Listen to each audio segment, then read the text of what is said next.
เบิ้งไฮไลท์ของการแข่งขันบาเต้ในซีเกมนะนัดซิงเทียนคำนะทีมชาติเวียดนามสุดสีแดงพบกับทีมชาติไทยสุดสีฟ้าสมศักดิ์ศรีเนาะนัดนี้นะเป็นทีมชาติไทยออกนำไปก่อน 2-0 เนาะนำห่างเลยแต่ถึงเวลาทำอิดเนาะหลังจากนั้นนะทีมชาติเวียดนามก็มาได้ประตูกลายเป็น 1-2 ก่อนที่ว่าจะมายิงประตูที่2เวียดนามไล่ที่เสมอเป็น 2-2 แต่ถือว่าเวียดนามมาดีเนาะในช่วงท้ายครองเกมได้เหนือกว่าก่อนที่ว่ามาถึงการต่อเวลาพิเศษเนาะหลังจากเสมอ1-2จังหวะนี้ยิงติดอีกครั้งนึงซ้ำเข้าไปนะเป็นทีมชาติเวียดนามนะเบอร์10ยิงจังหวะนี้เซฟ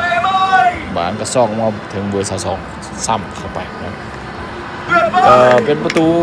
ให้กับเวียดนามนะแซงทีมชาติไทยได้สำเร็จแซงขึ้นนำเป็น3-2เข้าสู่ท้ายเกมเป็นวินาทีสุดท้ายของการแข่งขันก็เป็นทีมชาติเวียดนามที่ว่ายันอยู่เนาะหลังจากขึ้นนำไป3-2เปิดเข้ามาการให้เตะอีกครั้งหนึ่งก็ถือว่ามาถึงจังหวะนี้นะก็บ่มีหยังเกิดขึ้นกับทีมชาติเวียดนามชนะทีมชาติไทยไป 3-2 นะคว้าเหรียญคำเป็นสมัยที่4เนาะส่วนทีมชาติไทยยังเป็นเจ้าเหรียญคำในซีเกมประเภทบาเตะทรายอยู่เนาะ